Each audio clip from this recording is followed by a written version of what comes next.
여보세요? 여보세요? 아유, 제가 조금 늦었죠? 아니, 그게 아니고, 네. 어, 음. 너무 미안해서요. 아닙니다. 아니, 음. 이 시간쯤이면은, 누구라도 이제 피곤하고, 음, 그러실 텐데, 아유, 토요일 날은 제가 네.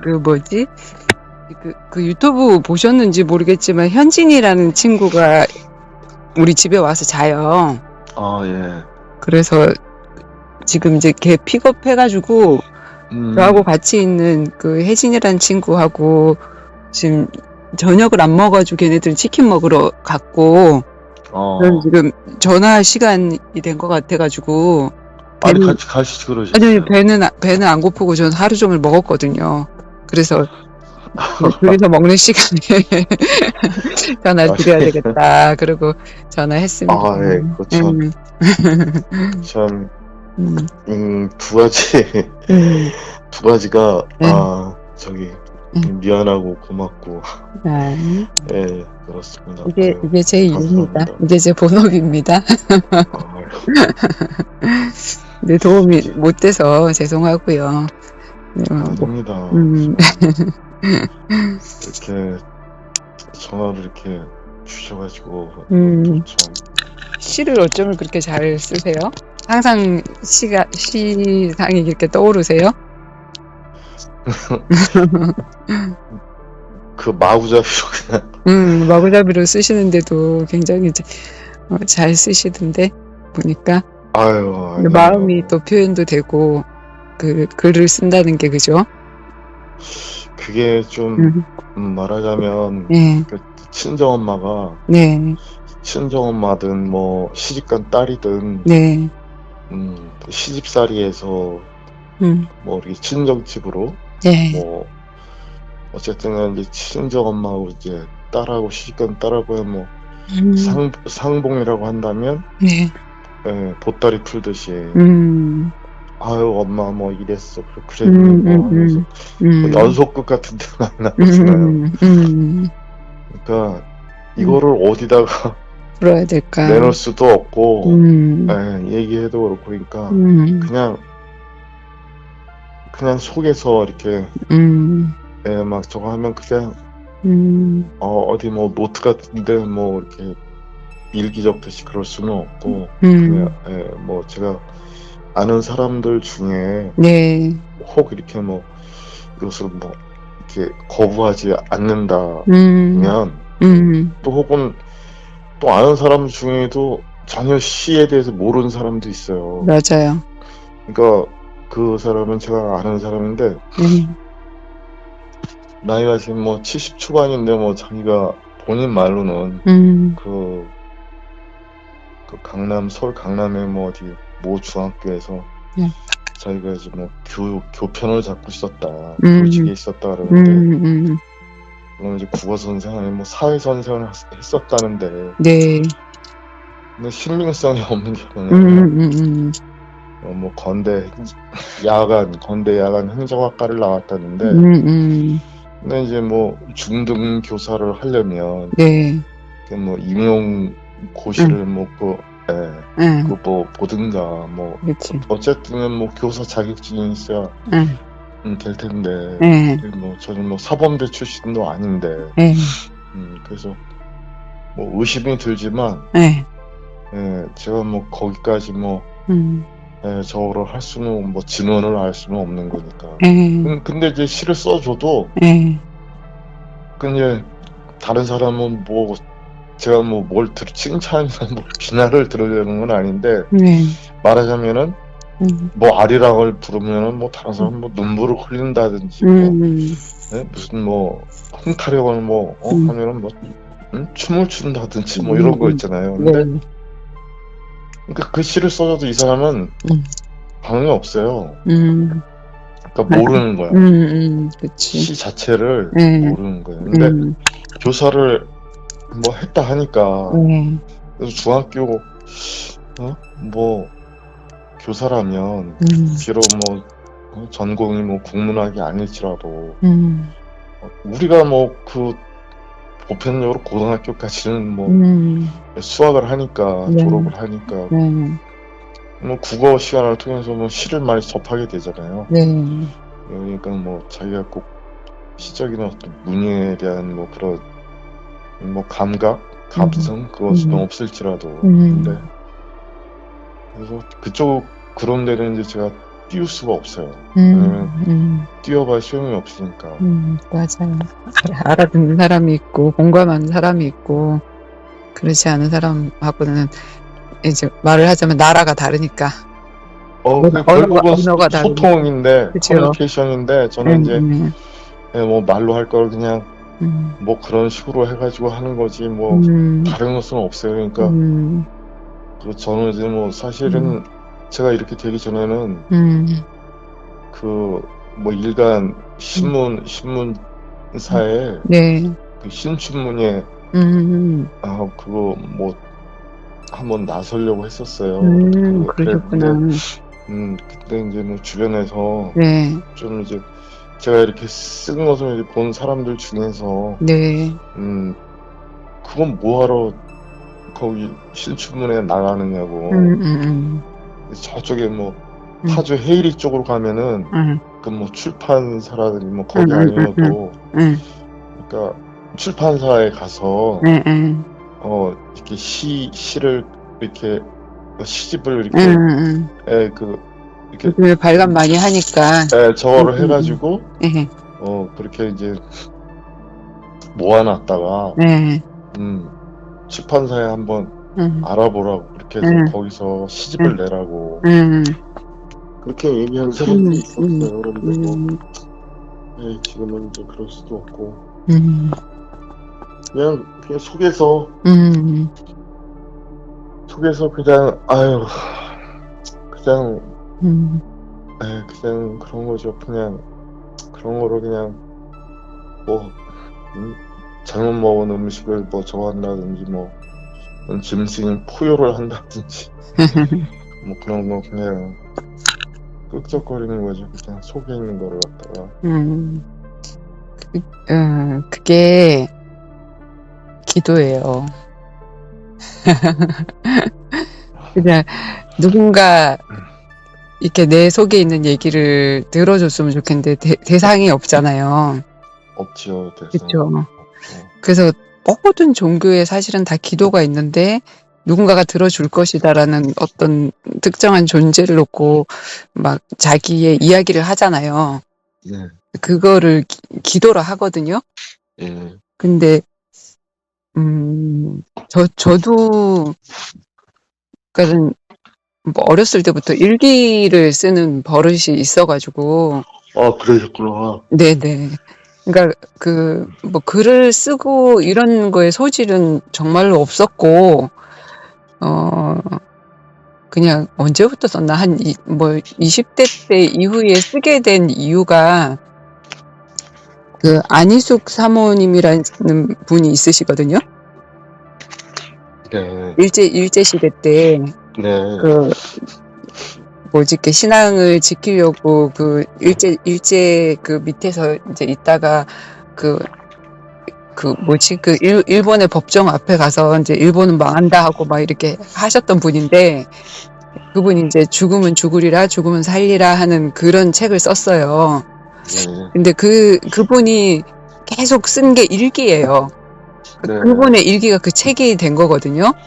근데 기록하라고 그래서 이렇게 썼는데 그런 글이 되고, 근데 내가 그 책을 읽었을 때 느낌이 저는 그때는 정말 내가 봐도 가짜, 나 하나님을 안 만났었으니까 가짜 크리스찬이었죠. 가짜가 봐도 그분의 순교 신앙이 진짜 신앙인 것 같은 거예요. 옆에 보면 다 가짜인데 나도 가짜고 너도 가짜고 다 가짜인데 이 사람은 진짜 믿는 것 같다 하는 생각이 들어서 정말로 이제 그분의 글을 통해 가지고 나한테 좀 신앙이 들어왔다 그럴까? 성경을 통해서도 들어왔지만 그러면서 그렇다 그러면 하나님이 이 사람은 죽으면 죽으리란 각오를 했는데 안 죽이시고 이 글을 남기고 또 그 다음에 그 부활의 시간표에 하나님께서 진짜 멋지게 이 사람의 인생을 이렇게 쓰셨는데 그럼 나도 기록을 남겨야 되겠다. 내게 일어나는 모든 일들을 기록을 남겨야 되겠다는 그런 마음으로 그냥 그 글을 썼어요. 왜냐면 나중에 하나님이 나를 뭐 어떻게 하실지 모르는데 그때 몇 년도에 무슨 일이 있었지? 뭐 이런 거를 모르면 안 되잖아요. 근거 자료가 있어야 되니까. 그래서 그냥 일기를 이제 쓰기 시작을 했던 거거든요. 처음 뭐 쓰기 시작할 때 저한테는 뭐 별일은 없었는데 글을 정말로 못 써서 제가 그 유치원 원장을 했었거든요. 지금 뭐 하고 계세요? 아니요. 그냥 예, 지금 여기 지금 제가 뭐 모텔에 있어가지고 네네. 예, 그래서 여기 화장실에 뭐 문을 좀 닫았어요. 뭐 문 닫고 딱딱딱딱 소리가 나는 것 같아가지고. 예, 미안합니다. 아니에요. 아니죠.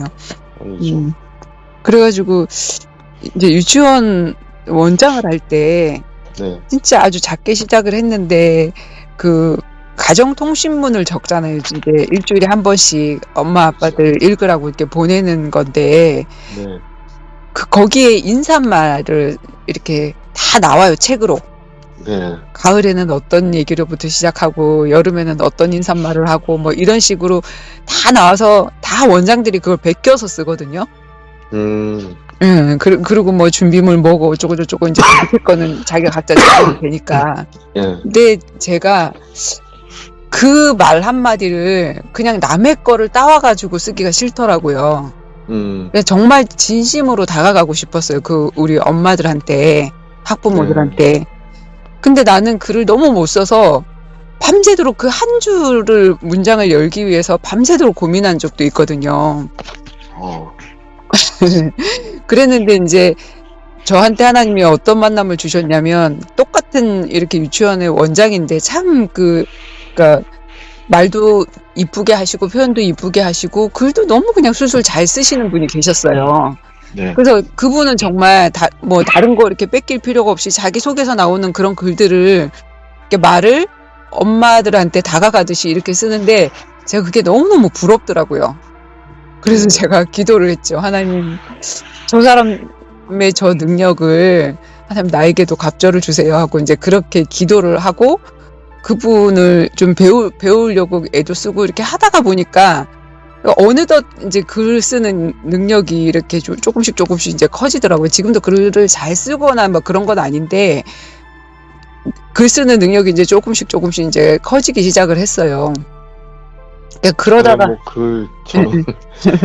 저런 사람은 아니지만 전문가는 아니지만 뭐 글 제가 이렇게 읽으면서 글 잘 쓰신다 저는 그렇게 그러니까 아직도 그냥 사실 있는 그대로를 이렇게 쓰는 건데 이제 그 말 한마디가 정말 나오지 않아서 뭐라고 써야 될까 그렇게 고민하던 사람이었는데 그 가정통신문을 놓고 고민을 하다가 기도 제목이 생겼고 그 기도 제목을 가지고 어떤 모델을 만나게 하셨고 모델을 만나서 하나님 나 저 사람처럼 되고 싶어요. 저 사람보다 더한 능력을 주세요. 이렇게 했더니 어느 날 보니까 내가 열심히 하다가 보니까 아주 작은 걸 주셨는데 이제 큰 거를 남기는 그런 응답을 이렇게 주신 거예요. 그리고는 이제 그 뒤에는 정말 내가 하나님을 만나서 하나님과 가까이 교제를 하다 보니까 그렇게 막 전도하고 싶었는데 전도가 안 되던 게 전도를 한다고 되는 게 아니더라고요. 내가 하나님과 교제가 되어지니까 그냥 하나님이 만남을 자연스럽게 열어주시더라고요.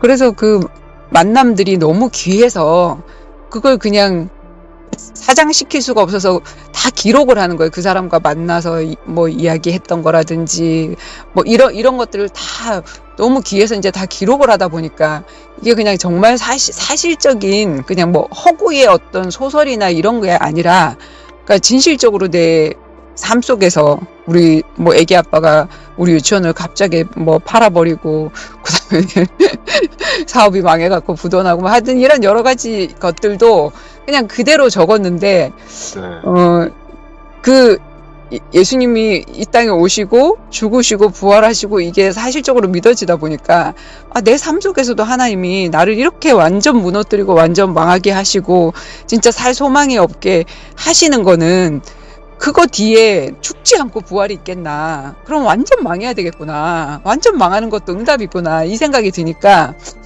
만약에 나중에 내가 책을 쓴다고 하면 내 이야기가, 그러니까 마이 스토리가 글이 돼서 나오긴다고 하면 그냥 평범한 이야기면 누가 읽겠어요? 그렇잖아요. 근데 정말 하나님이 우리 정원이 아빠를 만나서 제가 진짜 역동적인 삶을 살았거든요.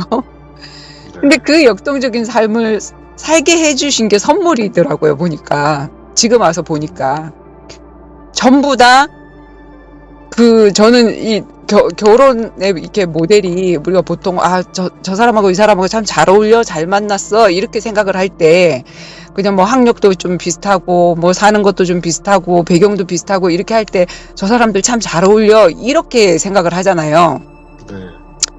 근데 내가 이렇게 복음 안에서 볼 때, 하나님이, 그러니까 이 땅에, 하늘나라에는 없는 결혼 제도를 이 땅에 주셔서, 그걸 통해서 뭔가 하나님이 보여주시기 위해서 한 건데, 이 결혼을 통해서 하나님과 우리 관계를 이야기하는 거라는 것을 알게 됐어요.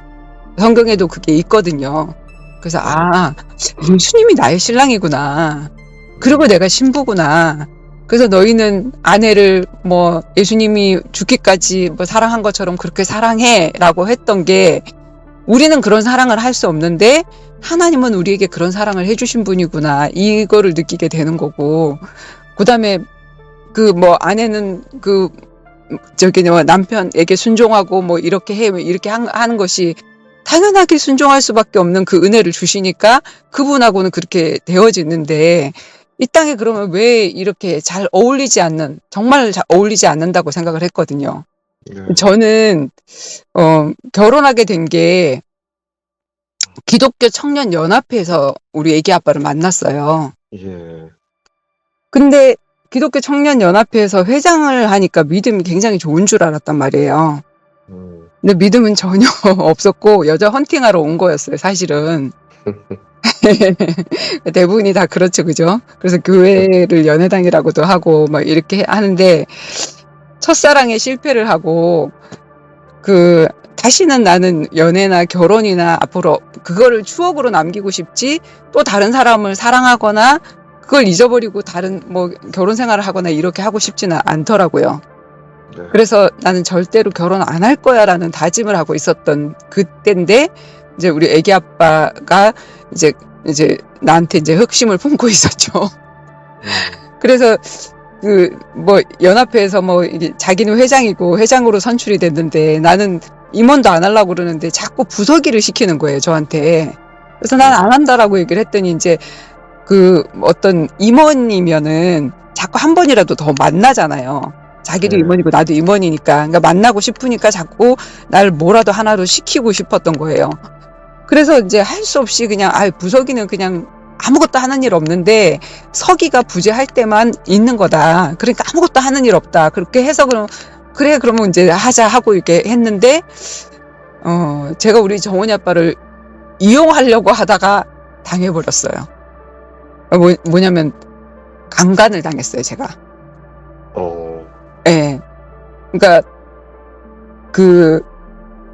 우리 정원이 아빠를 어떻게 이용하려고 한 거냐면, 그냥 시간 때우려고, 대학교 때 친구하고 그냥 5월 5일 날인데, 그냥 집에 있으면 엄마가 맨날 일 시키니까, 뭐 요강 비워라, 뭐 이불 빨래 한다, 뭐 한다, 막 일 시키니까, 빨간 날은 어쨌든 뭐 일을 만들어서 나가야 되는 그런 상황인 거예요. 근데 친구하고 이제 약속이 있어서 나가게 됐는데, 아침에 그때 뭐 핸드폰이나 전화기가 없을 때잖아요. 네.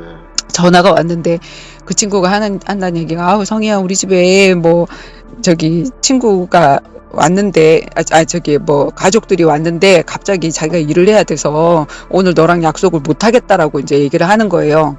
그럼 나는 집에 있으면 일을 해야 되는데, 어떻게든 핑계를 대고 나가야 되는데, 그 전에 이제 우리 애기 아빠가 기독청년연합회였으니까 이제 연합회 회지를 발간한다고 교회가 달랐단 말이에요. 근데 나는 이제 우리 교회의 부회장이었고, 회장이었던 내 친구가 여자애가 회장이었는데, 시험 들어서 사표 내고 이렇게 하고 있어서 내가 회장 대행을 하고 있었단 말이에요. 근데 회지 발간을 한다고 우리 주소록이나 이런 것들을 제출을 하래요. 다 이렇게 보내라고 얘기를 하더라고요. 그래가지고 이제 그걸 빌미로 해서 우리 정훈이 아빠가 이제 나를 만나려고 했던 건데 그 전에 내가 부서기가 되는 그날 이제 그 총회가 있는 그날 굉장히 집에 이렇게 늦게 들어갔거든요. 12시가 넘어서. 근데 나는 교회 일을 하고 들어갔으니까 너무 당당하게 들어갔는데 이제 그 전에 사귀던 사람이 동성동본이에요. 그 오빠가. 그래서 그 동성동본의 결혼을 엄마 아빠가 굉장히 반대를 했었고, 그래서 나는 결혼을 안 한다고 생각을 했었고, 그리고 그 사람을 만나고 있지도 않았는데, 이제 내 일기장을 엄마가 이렇게 본 거예요. 그 오빠랑 같이 산에 이렇게 놀러 가서 이렇게 밥 지어 먹고 이렇게 뭐 시도 짓고 이렇게 했던 거, 이런 것들을 이제 보고 늦게 오니까 상상을 한 거죠.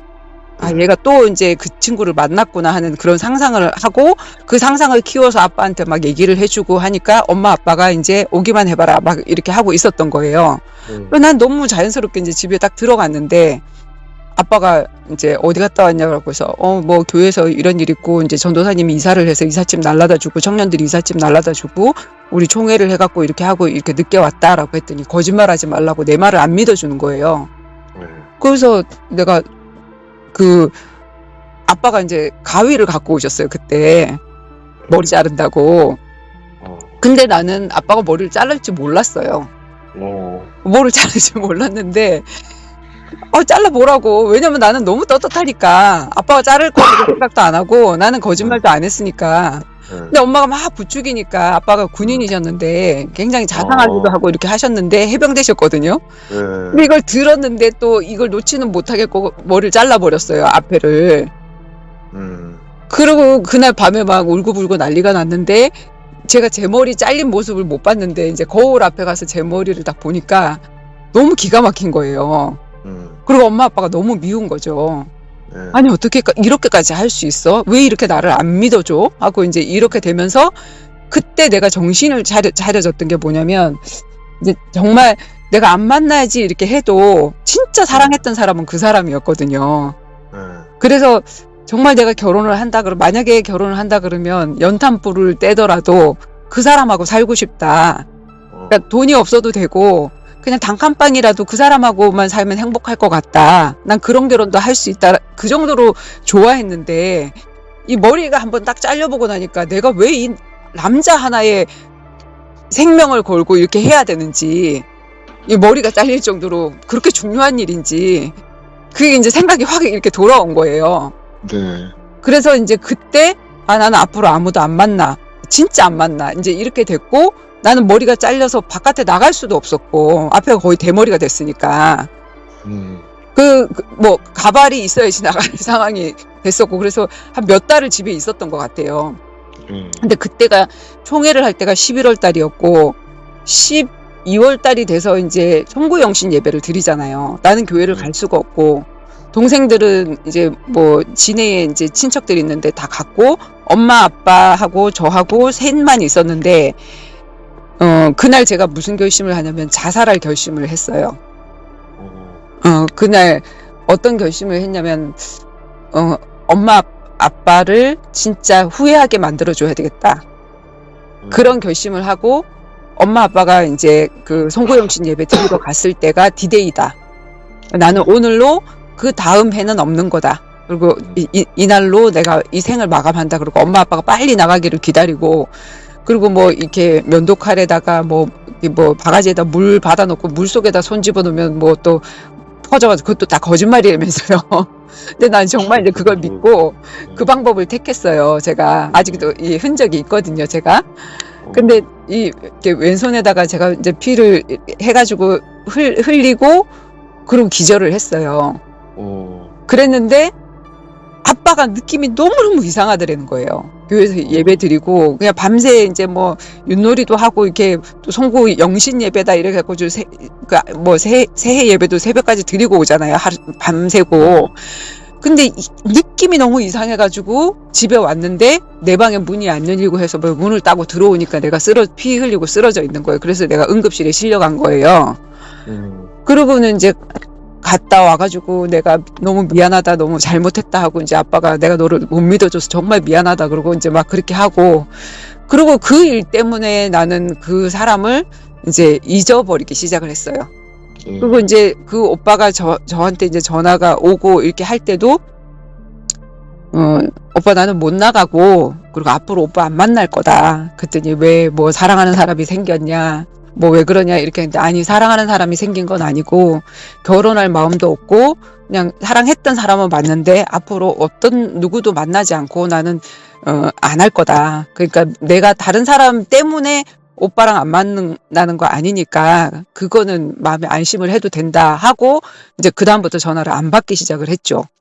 그리고 이제 머리가 길고 아빠랑 엄마랑 같이 이제 가발을 사러 가가지고 이제 그 머리 기를 때까지 이렇게 해갖고 이제 쇼커트를 치고 그리고 이제 그 다음부터 이제 교회를 가기 시작했는데 교회 가서 보니까 회장은 사표 내놓고 나는 부회장인데 머리 잘려갖고 못 나오고 이제 이런 상황이었고 그래서 내가 그걸 대행하는 상황에서 이제 그 우리 정원이 아빠를 처음 만난 날이 내가 석이 되는 날이고 내가 그 머리를 잘린 날이었잖아요. 부석이가 되고 들리나? 그래가지고 이제 뭐 나와서 그거를 이제 제출해 달래 이제 뭐 회지 발간을 하는데 뭐 각 교회에 그 청년들의 뭐 주소록이나 이런 것들이 필요하다. 근데 이제 우리 교회 주소록을 좀 갖다 달라고 해가지고 우리 정훈이 아빠한테 이제 주소록 갖다 주러 갔죠. 갔는데 그 장소가 하필이면 어떤 장소냐면 그 오빠랑 자주 만나던 장소인데 그 오빠는 여기 살지를 않기 때문에 여기 올 사람이 아니거든요. 근데 우리 애기 아빠랑 이렇게 만나는데 우리 정훈이 아빠랑 이렇게 만나고 있는데 나한테 이제 묻더라고. 관심이 있으니까 혹시 사랑하는 사람이 있냐. 있었다. 그랬더니 아니 그 말 말고 사랑을 했었는데 지금도 사랑하고 있는지 앞으로도 사랑할 건지 그걸 정확하게 얘기를 해달래요. 내가 왜 당신한테 그걸 얘기를 해야 되냐. 그랬더니 자긴 중요하대요. 그래서 사랑은 했었고 앞으로 어느 누구도 사랑 안 할 거다. 그러니까 이제 일단 이 사람은 안심을 했던 거야. 아 그래? 뭐 치고 들어온 사람은 없어? 옆에 사람은 없어? 이렇게 이제 저기를 하고 그냥 나 오빠라고 생각을 하고 3살 차이니까 그냥 좀 뭐 슬프고 외롭고 또 뭐 아니면 뭐 의논할 일이 있거나 뭐 이런 일이 있으면 자기가 뭐 영화도 보여주고 이렇게 할 수 있으니까 이제 자기한테 전화하라는 식으로 이제 그렇게 얘기를 했어요. 그냥 흘려 보냈죠. 만나고 싶지도 않았고. 그리고 정말 내 타입도 아니었어요. 우리 정원이 아빠가. 굉장히 내가 처음 만났을 때 얼굴이 굉장히 무섭다라고 생각을 했었거든요. 그 전에 내가 만났던 그 사람은 굉장히 자상하고 굉장히 내 스타일인데 우리 정원이 아빠는 내 스타일이 아니라고 생각을 했어요.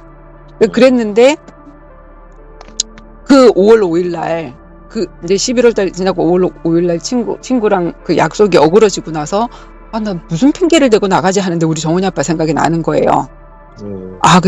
이 사람 오늘 그냥 내 돈으로 영화 보기는 싫고 그냥 영화 좀 보여달라 그러고 하루를 때워야 되겠다. 내가 우리 정훈이 아빠를 이용할 마음을 먹었던 거죠. 좋아하지도 않으면서.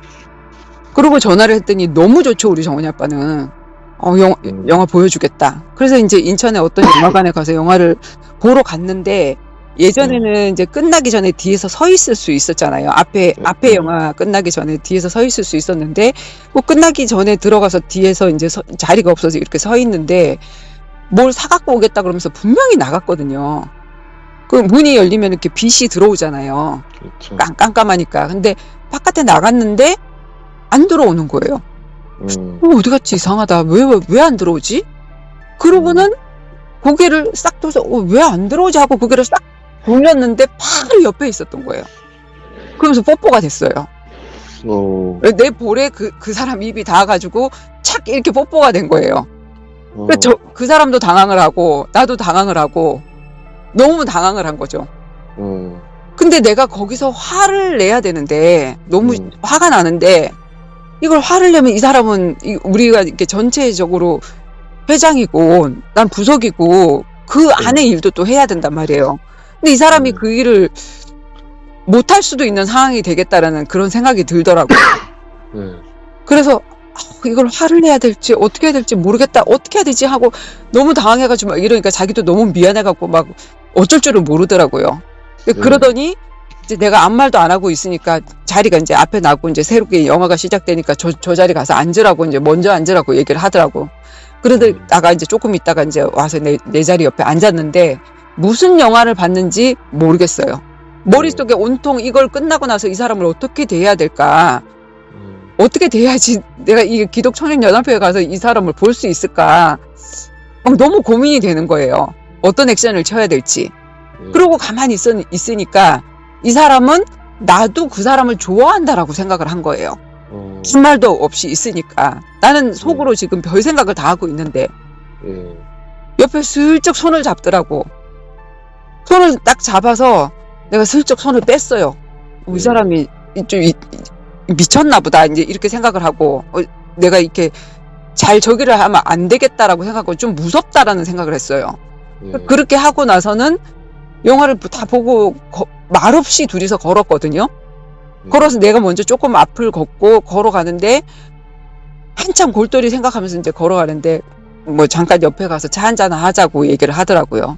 들어가서 이제 얘기를 해야 될 것 같은데 뭐라고 어떻게 얘기를 꺼내지 하고 이제 나도 고민을 하고 있었고 어쨌든 들어가자 하고 이제 카페를 들어갔는데 카페에서 말을 딱 꺼내는 게 뭐라 그러냐면은 자기는 오늘 결심을 했대요.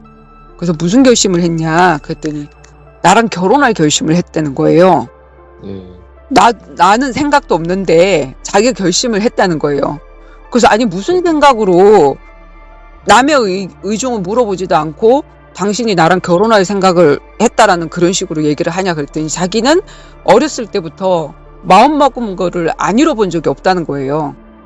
그래서 나는 박성희 이 여자랑 결혼을 할 거다. 반드시 그렇게 될 거다. 막 이렇게 얘기를 하는데 그때 갑자기 너무너무 무서운 거예요. 이 사람이. 꼭 스토커 같은 그런 생각이 들어서 이 사람을 떼어낼 때 지혜롭게 떼어내야 되겠다. 안 그러면 더 이렇게 달라들겠다 하는 그런 생각이 들었어요. 그래서 이제 오는데 그날이 목요일 날이었거든요. 목요일 날 그 연합회에 그 청년들이니까 전부 다 주일학교 선생님들을 많이 하고 있어서 그 남청년 중에 찬양 율동을 굉장히 잘하는 청년이 있었어요. 다른 교회에. 그래서 이제 그쪽 교회에서 항상 목요일 날 저녁에 모여서 이제 그 선생님들이 이제 청년들이 모여갖고 찬양 율동 배우고 하는 그런 시간이 있었는데 회장이라도 거기 한 번도 안 왔거든요, 이 사람이. 근데 나는 끝나고 지금 거기를 간다. 라고 했더니 한다는 말이 자기도 갈 거래요. 그러면 우리가 데이트하는 게 들켜버리잖아요. 그러니까 들키게 하고 싶었던 거예요, 이 사람은. 근데 나 얘랑 이거 데이트하고 왔다. 이걸 들키게 하고 싶었던 거예요. 그렇게 하겠다라는 생각이 들더라고. 그래서 어떻게 구슬르지? 이렇게 하면서 이제 내가 뭐라 그러냐면 이두현 씨, 앞으로 우리가 어떻게 될지 모르지만 막 사귄다고 막 이렇게 떠들고 막 이렇게 하고 다니다가 이렇게 하는 거 하고 어느 날 갑자기 저 사람들이 그렇게 될 수도 있고 안 될 수도 있지만 그렇게 한다고 그게 더 이렇게 더 스릴 있고 저기 한 거 아니냐. 나는 뭐 이렇게 지금 오늘 이렇게 만난 것도 그런데 그러지 않았으면 좋겠다라고 이제 구슬렸어요. 그런 게 더 재밌지 않냐고 이제 이런 식으로 하면서. 그러니까 내 마음이 문이 열린 것 같잖아요. 내 말을 들어주더라고요. 그러면서 이제 그러면 정 오려고 하면 근데 굳이 오겠다고 하니까 정 오려고 하면 나는 먼저 들어가서 이거 하고 있을 테니까 1시간, 2시간 뒤에 끝나니까 끝나고 나서 그냥 뭐 연합회 뭐 임원들 이런 사람들 이제 돌보는 차원에서 회장이니까 그 시간에 한 번도 안 와봤으니까 그냥 음료수나 들고 이렇게 들어온 것처럼 자연스럽게 들어와라 이렇게 했거든요. 그랬는데 이제 그렇게 이제 들어왔어요. 우리는 이제 그때는 이 사람이 그걸 알리지를 않았단 말이에요. 근데 그 안에 그 찬양 율동을 가리키던 사람이 남자라 그랬잖아요. 남청년이라 그랬잖아요. 근데 그 남청년도 박 씨였거든요. 근데 이분도 또 나를 좀 관심 있게 생각을 했었는데 어느 날 이분이 뭐라고 얘기를 하냐면 제가 박성희 씨 너무나도 관심이 있어서 어머님한테 이렇게 얘기를 해봤대. 이런 사람인데 내가 정말 이렇게 교제하고 싶고 이런데 박씨다 하고 이제 얘기를 했더니 어머님이 안 된다. 안 된다 이렇게 얘기를 했대요. 그래서 자기는 포기를 했대요. 그러면서 자기는 못해도 자기의 선배를 더 좋은 자기가 정말 고향 선배인데 너무나도 존경하는 선배인데 그 선배를 이렇게 만나게 연결을 해주고 싶다는 거예요. 소개팅을 시켜주고 싶다라는 거예요. 그래서 이제 그럼 뭐 그렇게 하세요라고 이렇게 했는데 이제 연재 치대를 나온 사람이었거든요. 이제 셋이서 이제 같이 만났어. 근데 마음도 없어요, 진짜. 왜냐면 나는 결혼을 안 할 생각이었으니까. 이제 이 사람이 너무 정중하게 나를 좋게 이제 얘기를 해주고 그분한테도 얘기를 했다 그러고 이렇게 하니까 그래 가서 한번 만나는 줄 수 있지. 이렇게 하고 이제 예의상 만나주자 하고 갔는데 관심은 없었단 말이에요. 그랬는데 이제 왔어 얘네들이. 잠깐만. 알아요. 얘네들도 다 아는. 아니 나중에 전화하세요. 아니. 일단 일 보세요. 일 보는 게 아니라 전화만 하시면. 그러니까 일단은 뭐 나중에 제 얘기만 너무 많이 했나? 하실 수 있으면 나중에 하시더라도 일단은 뭐 이렇게 좀 뭐. 아니요 지금 저기 전화해도 괜찮아요. 아니 그래도 일단 들어왔으니까 뭐 이렇게 뭐라고 그거 해야 되죠? 아니 우리 혜진이가 내 갈물이라도 아니 내 옆에 혜진이가 여기 또 우리 현진이 돌보고 있으니까 제가 전화는 같이 옆에서 해도 상관은 없어요. 하다가도 끊어지면 저기 많이 미안해서. 아니요 미안하지 않아요. 그래서 어디까지 얘기했죠? 그래서 그래가지고 그분을 셋이 만났는데 전혀 관심이 없었어요. 근데 이제 문제의 발단이 어떻게 된 거냐면은 그 사람이 이제 이 연합회에 가가지고 그 사람을 소개시켜 준 거를 소문을 낸 거예요. 내가 박성희 씨를 누구를 소개시켜 줬는데 너무 잘 어울리더라. 둘이 같이 잘 됐으면 좋겠다. 이런 얘기를 소문을 낸 거죠. 그러니까 그거를 누가 들었겠어요? 우리 정원이 아빠가 들었겠죠. 그걸 듣고 나니까 자기는 내 얘기를 듣고 나를 만난 거를 몰래 숨기고 있었는데 이러다 뺏기겠다. 이제 이런 생각이 든 거죠. 우리 정원이 아빠가. 그래서 이제 막 그 뒤부터 선물 공세를 하고 노래를 잘했어요. 우리 정원이 아빠가. 막 이렇게 그 오페라 성향처럼 그 정도로 노래를 잘하는 사람이거든요. 기타 치고 하니까 다른 여청년들은 뻑 가요. 그냥 막 좋아하는데 저는 그런 것들을 좋아하지 않았거든요. 그래서 자기가 뭐 작곡을 하고 작사를 하고 한 거를 그 테이프에다가 녹음을 해가지고 그 카세트 테이프 조그만 거 마이마이 카세트에다가 담아가지고 나한테 선물을 하고 갖고 오면 내 동생이 계속 듣는 거예요. 나는 그거 처박아 놓고 듣지도 않고. 근데 어느 정도로 이렇게 이 사람이 이제 불안했던지 내가 어느 날 막 너무 아파가지고 감기가 올려가지고 너무 아파가지고 이제 예배 시간에 이제 다 같이 모이는 시간에 이러고 있으니까 뭐 약을 사갖고 와서 친한 척하면서 나랑 사귀는 척하면서 뭐 약을 건네주고 다른 여청년들이 있는데 약을 건네주고 막 이렇게 뭐 아프지 마라 그러면서 막 등을 두드려주고 막 이렇게 하니까 사람들이 이제 둘이 사귀는 것 같은 느낌이 들잖아요. 저 오빠는 언니 좋아하는 것 같아 하면서 이제 막 이러는 거예요. 그래서 나는 사귀는 것도 아니고 좋아하는 것도 아니고 막 자꾸 그런다고 이제 막 이렇게 얘기를 했어요. 근데 이제 어떤 소문을 내고 다니냐면 어느 날 이게 내 후배가 와갖고 한다는 얘기가 뭐라 그러냐면 언니 회장님하고 결혼한다며 이러는 거예요. 그래서 내가 아니 누가 그래 그랬더니 다 소문났던데 뭐 몇월 며칠 날 결혼한다고 결혼 날짜까지 다 해갖고 소문을 다 내버린 거예요. 나한테는 얘기도 없이. 그래갖고 내가 너무 화가 나서 집에 있는 거 선물 받은 거를 다 박스에다 다 집어넣어가지고 이제 만나자고 해가지고 그 원래 처음 만났던 그 장소로 갔거든요. 그랬더니 이 사람은 이제 좋아가지고 내가 만나자고 하니까 좋아가지고 왔는데 나는 이제 그날이 끝나는 날이었거든요. 이 사람하고 끝을 내는 날. 왜 이딴 소문을 내고 다니냐. 나는 결혼도 안 할 사람이지만 왜 남의 혼사끼를 맡고 다니냐. 언제 그 날짜를 누가 정했으며 왜 결혼한다고 그런 식으로 하고 돌아다니냐 하면서 이제 내가 그거를 이제 다 주고 이제 헤어지려고. 이제 절대로 저기 하지 말아라. 그게 너무 애매한 거예요. 이게 참 진짜 내가 이 어린 후대들한테 좀 알려주고 싶은 그런 거예요. 이 교제도 진짜 남녀 간의 교제도 정말. 근데 이제 그렇게 하고 그러면 알았다 하고 이제 그걸 받았어요. 받고 나서는 그날 저녁에 우리가 이제 회의가 있었단 말이에요. 임원회의가. 그래서 이제 그때는 다방이었는데 어느 다방에서 뭐 임원회의가 있다 그래서 가는데 이제 끝나고 가면서 자기 집이 이제 그 근처였는데 들어가서 회의록을 가지고 와야 되니까 잠깐만 기다려 달라. 같이 가자. 그래서 내가 이제 바깥에서 그래 알았다. 그러고 바깥에서 기다렸는데 안 나와요. 들어가지 말았어야 되는 건데 한참을 안 나오는데 이게 다 작전이었던 거예요. 그래서 아무리 찾아봐도 안 되는데 바깥에 너무 추우니까 밖에서 기다리지 말고 집에 들어와서 잠깐 기다리면 자기가 찾아가지고 같이 나가자고 얘기를 하더라고요. 저는 정말 그런 거를 당하리라고 생각도 안 하고 그러고는 이제 들어갔는데 이제 갑자기 덮쳐가지고 그때 우리 정훈이 아빠한테 강간을 당했어요. 헤어지자고 한 그날. 그러고 나서는 그렇다고 해서 제가 처녀도 아니었어요. 예전에 사귀던 그 사람하고도 저기가 있던 적이었는데 어쨌든 이게 뭐 서로가 합의하에 된 것도 아니고 결혼한 상태로서 한 것도 아니고 뭐 이런 상태여가지고 그러니까 어느 정도로 제가 이 생각이 이렇게 성경을 모르면 이렇게 혼돈스러우냐면은 예전에 그 오빠는 나를 지켜주려고 했단 말이에요.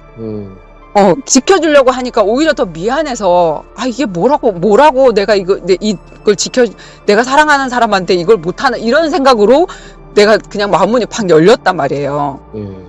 근데 그것도 아닌 거잖아요. 어쨌든 그렇죠. 혼전의 순결을 지켜야 되는 건데 그 사람하고 결혼을 할 거라 하더라도 근데 나는 성경을 몰랐으니까 사랑하는 사람한테 이렇게 해도 되는 거 아니야 라는 그런 생각으로 그런 혼전 관계를 했었단 말이에요. 그랬는데 이 사람은 내가 싫어하는 사람인데 그냥 덮쳐버려서 한 거잖아요. 난 너무나도 기분이 나쁘고 이렇게 해서 이제 그 뒤부터는 이제 절대로 안 만나고 이렇게 했는데 그 한 방에 제가 임신이 된 거예요. 배가 불러오는데 엄마한테도 얘기를 못 하겠고 아빠한테도 우리 아빠 해병대요. 되게 무서운 사람인데 결혼 전에 이렇게 하면 이제 끝날 것 같은 거예요. 그러니까 혼자서 언니도 없지 오빠도 없지 이걸 누구한테 얘기를 할 데가 없지 온 세상 천지에 나 혼자인 거예요. 나 어떻게 살지? 나 어떻게 하지? 앞으로 어떻게 하지? 엄마 아빠의 가장 자랑스러운 딸이었는데 이제 가장 수치스러운 딸이 될 거잖아요. 그렇다고 해서 이 아기를 갖고 가졌다고 그 사람하고 결혼해야 된다 이런 생각도 아니었거든요. 왜냐면 기독 청년들이 이렇게 모여서 이렇게 혼전에 아기를 가지고 결혼을 했다. 이것도 하나님의 영광에 벗어난다고 생각을 했기 때문에 만약에 이 사람하고 결혼을 한다 그래도 이 얘기는 아니다라고 생각을 했어요. 그래서 이제 뛰러 가려고 혼자서 했더니 혼자 못 가잖아요. 누가 보호자가 있어야 되잖아요. 남편이나 뭐 남친이나 뭐 누가 와야 되는데 그것도 아니고 그리고 그때 당시만 해도 거의 돈 100만 원이 들어가게끔 돈이 비싼데 이 돈을 어떻게 마련해야 될지도 모르겠고 너무나도 고민이 되더라고요. 그래서 한 7개월을 넘겼어요. 근데 이제 처녀 몸이고 말랐으니까 7개월을 넘겨도 그냥 똥배가 튀어나왔다라고만 엄마는 생각을 하지 이게 막 뭐 임신을 했다 이런 걸 상상도 못 하죠. 근데 나만 너무나도 막 힘들었던 거예요. 고민을 하다가 또다시 우리 정훈이 아빠를 이용해야 되겠다는 생각을 했어요. 그러고는 이제 어쨌든 이 사람을 이용해서 이 아이를 띄고 나는 엄마 아빠한테 편지를 써놓고 강원도 산골짜기에 가서 병설 유치원 선생님을 하든지 그렇게 혼자 살아야 되겠다 이런 마음을 제가 먹었어요. 그러니까 그때 정말 저는 하늘아래 제가 진짜 죽고 싶고 정말 자살하고 싶고 그리고 자살하지도 못하겠고 아무도 없고 뭐 의논할 사람이 뭐 삼촌이나 뭐 고모한테도 얘기를 못하겠고 내 옆에 그런 어떤 얘기를 할 사람이 없는 거예요. 내 고민에 대한 거를 할 수 없이 이제 전화를 했어요. 내가 임신을 했다라고 얘기를 했더니 우리 정훈이 아빠 너무 좋아. 뭐 그럼 부모님들한테 얘기하고 우리 결혼하자 이렇게 얘기를 하는 거예요. 그래서 우리 엄마 아빠는 임신을 했다 그래도 결혼을 시킬 분이 아니다. 오히려 더 너 죽는다. 우리 아빠 얼마나 무서운 줄 아냐. 해병대다. 하고 만약에 결혼을 한다고 해도 이 아기를 갖고는 절대로 결혼을 못 한다. 그래서 이 아이는 떼어야 된다라고 얘기를 했어요. 그러니까 이제 띄고 어떻게 해보자 하니까 이제 어쨌든 여지를 준 거잖아요. 같이 띄러 가기로 한 거예요. 이제 임신 중절 수술을 하러 이제 가기로 하고, 저는 토요일 날 가가지고 띄고 나면 그냥 뭐 끝인 줄 알았거든요. 근데 아기가 뱃속에 너무 컸잖아요. 8개월이 다 됐어요. 그렇죠. 거의 그냥 뭐 손발 다 생기고 성별 다 생기고 이렇게 했는데, 그 아이를 이게 다 초음파로 다 보여주잖아요. 근데 사람을 죽여야 되잖아요. 근데 그 전까지만 해도 저는 우리가 죄인이고 뭐 하나님을 떠났고, 나 여기서 전화할 테니까 먼저 올라가 있어. 이거 주고 열쇠 주고. 그리고는 이제 아니 왜 죄인이야? 나는 하나님도 뭐 십계명을 볼 때 내가 어긴 게 없는 거예요. 사람을 죽이기를 했나, 거짓말을 하기를 했나, 주일 성수를 어겨본 적이 있나, 뭐 내 부모를 공경해, 내 기준으로 나 10계명을 다 지켰어. 뭐 어떻게 뭐 도둑질을 해, 뭐 이런 식으로 그렇게 생각을 했었는데, 그 한 가지 일로 제가 10계명을 싹 다 어기는 사람이 되더라고요. 죄인이 되어져 버리더라고요. 살인도 했죠. 간음도 했죠. 그리고 엄마한테 거짓말도 하고, 그 다음에 뭐 주일학교에도 이제 토요일날 병원에 갔었는데, 토요일날 병원 가가지고 그날 뛰는 줄 알았더니 아기가 너무 커서 돌려야 된대. 약을 넣고 돌려야 된대요. 그래서 밤에 가갖고 자다가도 이 배가 돌면 택시 타고 오래요. 그 다음날 아기를 꺼내야 된다는 거예요. 그렇게 하니까 주일날도 내가 어기게 되잖아요. 주일날 한 번도 어겨본 적이 없거든요. 주일날도 어기지. 애들한테도 내가 진짜 죄인의 모습으로 아이들 앞에 서야 되는 거잖아요. 이런 게 무슨 선생님이야. 이러면서 이제 모든 죄를 다 짓고 나니까 내가 진짜 죄인이구나 하는 그게 딱 되어지는 거예요. 그전에는 내가 죄인이 아니었거든요. 막 죄인이라고 우는데 이해가 안 가고, 그래서 뭐 예수님이 나를 위해서 십자가 죽어주셨다는 것도 이해가 안 가고 그랬는데, 그때 내가 딱 죄인이 된 거예요. 그러고는 이제 그 다음날 새벽까지 밤에 잠을 못 자고, 밤에라도 이게 막 돌아서 나올까봐 잠을 못 자고 있다가 새벽까지 택시를 타고 나와서 우리 정훈이 아빠랑 인천에 있는 병원을 갔어요. 산부인과 그 병원에 가가지고 그 아기를 이제 중절 수술을 하는데, 하나 둘 셋 넷 하고 하니까 이제 뭐 이렇게 잠들잖아요. 그래서 잠자고 내가 눈을 뜨기 전에 생각을 하니까, 하늘 아래 정말 나 혼자구나. 엄마한테도 아빠한테도 말할 수 없는 비밀이 생겼구나. 그러나 난 너무나도 죄인이구나. 이런 짓을 한 사람이 어떻게 선생님을 해? 어떻게 주일학교 선생님하고 어떻게 유치원 선생님을 해? 이러면서 막 나를 자책하고 있고, 그럼 난 어떻게 살지? 이렇게 하고 이제 정말 엄마 아빠한테 편지 이제 써놓고 나는 떠나야 되겠다라고 생각을 하니까, 저 강원도 뭐 정선이나 구미 산골짜기에 가서 살아야 되겠다 생각을 하니까 너무나도 내가 슬픈 거예요.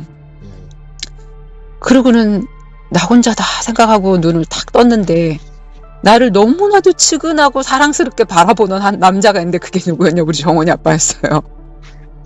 너무 이제 자기 때문에 내가 이제 그 고통을 당한 거잖아요. 그러니까 너무 미안해서 괜찮냐고, 이제 내가 깨어날 때까지 기다렸다가 이제 괜찮냐고 이렇게 하는데, 거기에 내가 이제 다 녹아버린 거예요, 내 마음이. 그러면서 이제 나를 이렇게 사랑한다고 하는데, 그래 뭐 3가지만 맞으면 살아주자, 이 생각을 했어요. 그냥 물어보고 정말 3가지만 맞으면 방향이 같은 거니까 그러면 내가 이 사람을 받아들이자, 이제 이런 생각을 하고 이제 내가 3가지를 물었거든요. 그 3가지가 뭐였냐면 주일 성수 하냐였어요. 같은 교회를 안 다니까 이 사람이 교회에서 얼마나 하나님 중심으로 사는지는 난 모르잖아요. 그러니까 주일 성수 안 하는 사람이 어디 있냐라고 얘기를 하더라고요. 그래서 하나보다라고 생각을 했죠. 근데 또 그러면 11조 하냐라고 물어봤어요. 그러니까 11조가 사실은 적으면 적은 대로 어렵고 많으면 많은 대로 어려워요. 이게 내 거기 때문에. 그리고 근데 저는 처음부터 그 물질에 대한 응답을 받았기 때문에 12일이 어렵지가 않았거든요. 아, 모든 것이 하나님으로부터 오는 거구나, 이걸 알았기 때문에 처음부터 12일을 했거든요. 그 돈 자체가 그렇게 어렵지 않았는데, 이 사람의 물질의 중심이 주인이 누구인가 보자 하고 11조 하냐 물었더니, 아, 뭐 11조 안 하는 청년이 어딨냐고 또 이렇게 얘기를 하는 거예요. 11조 한다라고 얘기를 하는 거예요. 다 개뻥이었어요. 다 거짓이었고. 그리고 또 한 가지 내가 물어본 게, 몇 피냐? 이거를 물어보면 분명히 안 핀다라고 얘기를 할 것 같아요. 이거는 이제 뭐 건강상, 그리고 자녀들한테도 안 좋으니까, 나한테도 안 좋고 다 안 좋으니까, 뭐 신앙을 떠나서 담배 피는 사람은 싫었거든요. 그래서 담배를 피냐 안 피냐 그렇게 물었더니, 그렇게 물은 게 아니라, 그렇게 물으면 분명히 이제 안 핀다라고 얘기를 할 것 같아서, 기독 청년들이 흡연을 하는 것에 대해서 당신은 어떻게 생각하냐 이렇게 물었어요. 그랬더니 한다는 말이, 어떻게 그렇게 할 수가 있냐요. 제가 이제 판단했던 거는, 자기 입에서 아니 어떻게 그렇게 뭐 할 수 있어 이러면 이 사람은 절대로 안 피는 사람. 근데 나는 안 펴. 근데 다른 사람이 필 수 있는 거 아니야? 이러면 너는 피는 사람. 이렇게 생각을 했거든요. 근데 이 사람의 대답이 뭐라 그러냐면, 어떻게 그렇게 할 수가 있냐요.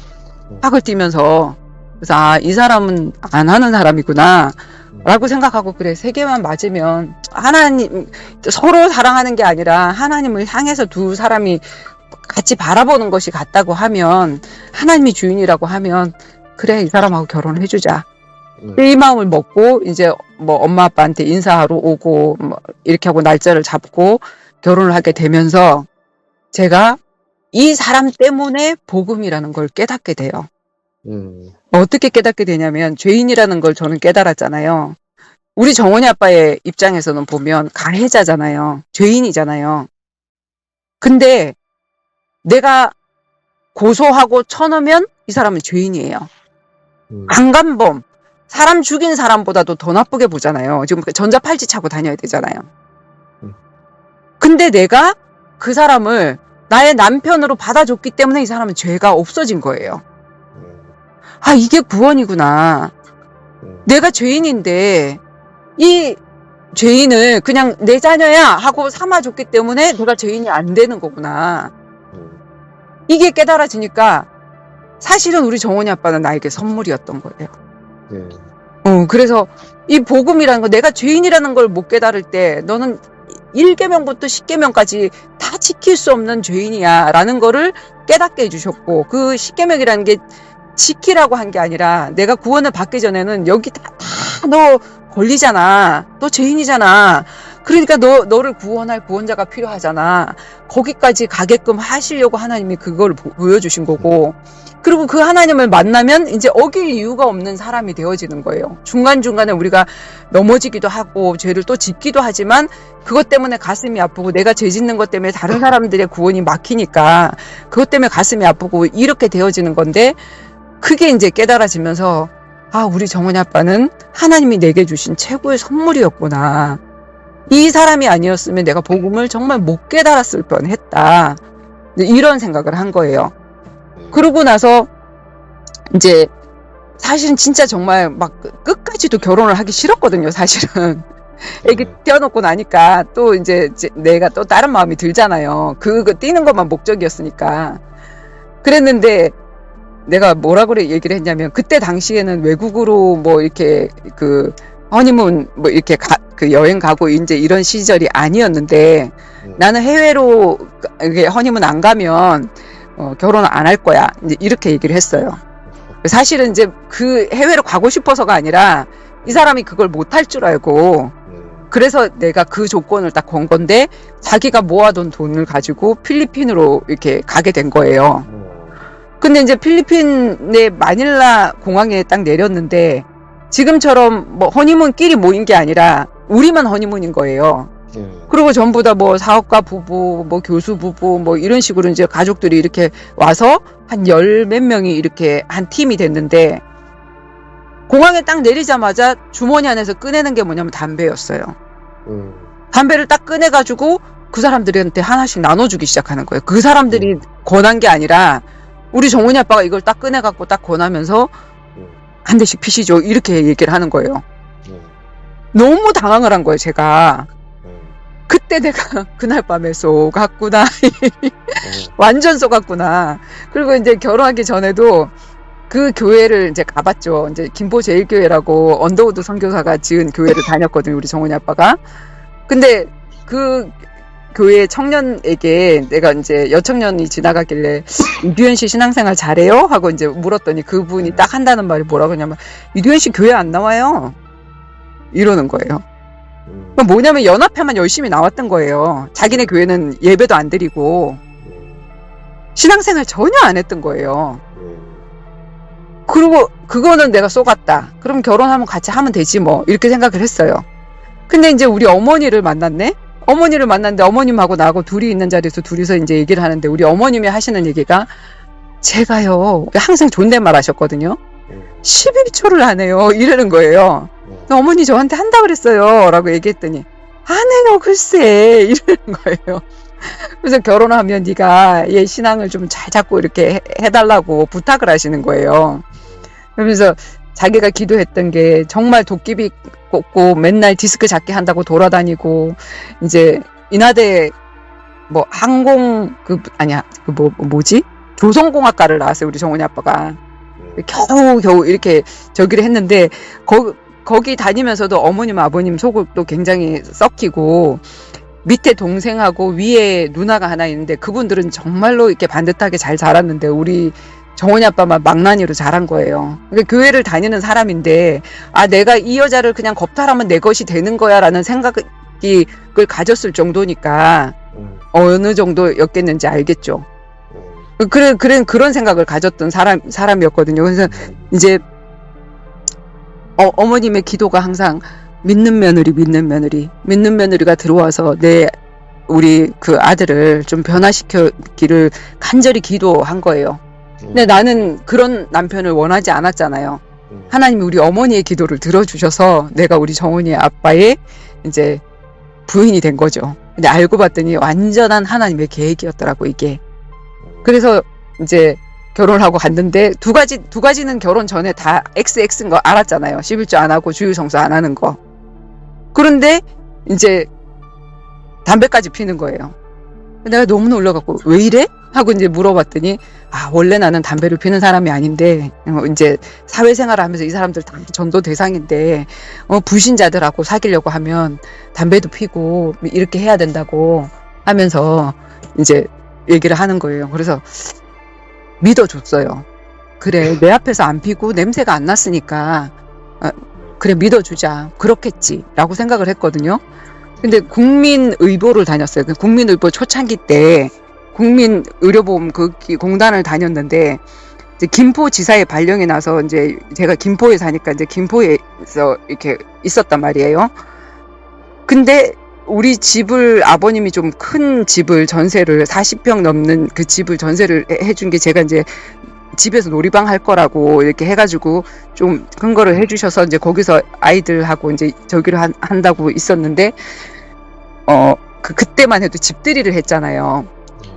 집들이 하는데 사람들이 엄청 많이 이제 오는데 거의 100명을 치렀어요. 그 본사에 있는 사람들하고 다 와가지고 100명을 치렀는데 그때 당시만 해도 책상 위에 밥상 위에 재떨이를 나누던 시절이었거든요. 저희 초창기에. 근데 어떤 사람이 나는 막 바쁘게 막 서빙하고 막 이렇게 정신이 없는데 어떤 사람이 이두현 씨 담배 한 대 피세요 이렇게 얘기를 하니까 우리 정원이 저 담배 안 펴요 그랬더니 언제요? 오늘부터요 이러는 거예요 그 사람이. 그러니까 직장에서는 담배를 폈었던 거죠. 근데 나한테 안 핀다고 이제 얘기를 했는데 여기 와서 그 사람이 그렇게 얘기를 하는 바람에 확 들켜버리게 된 거예요. 그래서 내가 기도한 거 하나도 안 들어주시고 하나님이 왜 이런 남편을 주셨지? 막 이렇게 생각을 했어요. 이제 교회를 가는데 예배 시간이 너무나도 싫은 사람이 우리 정훈이 아빠는. 그래서 이제 뭐 앞에 찬양하고 뭐 이런 거 다 끝나고 나서 설교 시간부터가 예배 시간이고 그리고 눈을 감고 이제 이렇게 헌금 시간에 기도를 하고 눈을 떠보면 옆에 사람이 없어요. 화장실 갔나 보다 처음엔 그렇게 생각을 했어요. 근데 돈이 아까워서, 헌금이 아까워서 돈을 내기 싫어갖고 화장실을 가는 거예요. 매번 그러는 거예요. 그리고 축도하고 있으면 식당으로 제일 먼저 내려가는 거예요. 사람이 없어. 기도하고 뭐 이런 것도 모르고. 그러면서 앞에 뭐 찬양대 인도하고, 왜냐면 노래를 잘하니까 성가대 지휘도 하고, 자기 그걸 맡겨준 그거는 하는데, 내가 팔로우일 때는 절대로 예배자가 아닌 거예요. 나를 리더를 시켜주면 그걸 할지 몰라도 그거 안 하는 거예요. 그래서 이제 내 그 결혼 생활의 시작부터가 어그러지기 시작을 했는데, 친구들이 자꾸 이제 놀러 오는 거. 우리가 처음에 결혼을 했으니까, 나도 친구들보다 제일 일찍 결혼을 하고 24살에, 우리 정훈이 아빠가 이제 27살에 결혼을 하고 했는데, 우리 집이 넓고 이렇게 하니까 그 친구들이 놀러러 오는 거예요. 그럼 놀러 오면 과일 깎아주고 뭐 이렇게 했는데, 민기적거리고 이렇게 앉아있다가 화투판을 깔아요. 그리고 계속 화투를 치는 거예요. 매일 오는 거예요. 나중에 너무나도 화가 나는 거예요. 그 사람들이 누구였냐면, 옛날에 다 중고등학교 때 교회를 다니던 친구들이었는데 전부 다 불신자가 다 돼 있고, 우리 정원이 아빠 하나만 어머니 때문에 교회를 다녀주고 있는, 그러니까 하나님을 못 만난 거죠. 교회를 다녔어도. 그런 사람들이 너무 많거든요. 제대로 하나님을 체험해 본 적이 없으니까. 그래가지고 이제 그 뭐지? 재밌어요? 재미없죠? 내 얘기만 해가지고. 어쨌든 요거만 마무리할게요. 말씀드리면. 그래서 이제 내가 막 화를 내면서 뱃속에 지금 아이가 자라고 있는데, 집에 와서 흡연하고, 그 안에서 집에서 막 뻐끔뻐끔 매고 흡연을 하고 핫도를 치고 이제 막 그러니까, 막 뭐라 그러니까 이 사람들이 이제 나가기 시작했는데, 우리 정원이 아빠도 나가서 안 들어오는 거예요. 처음엔 11시, 12시, 1시, 2시, 3시, 4시, 새벽까지 오토바이 타고 다니면서, 나는 밤새 이제 하나님이 그런 남편을 통해서 나를 이제 무릎에 사람으로 되게 하신 거죠. 이제 기도하게 하신 거죠. 그리고 집에 오면 비디오를 너무 좋아해가지고 비디오가 쌓였어요. 근데 그 젊은 날에 음란 폭력 그런 거 너무나도 좋아하잖아요, 남자들이. 다들 좋아하는 건 아니지만 우리 정훈이 아빠는 특히 좋아했거든요. 근데 이제 그런 거를 보고 했는데, 거기에서 하나님이 사실은 지금 생각을 해보니까 그 화토치로 나간 게 나를 기도하게 하시고, 이 뱃속에 있어도 아이가 다 듣잖아요. 그 음란 폭력물의 이 소리를. 그걸 못 듣게 하나님이 보호하셨다는 게 느껴지더라고요.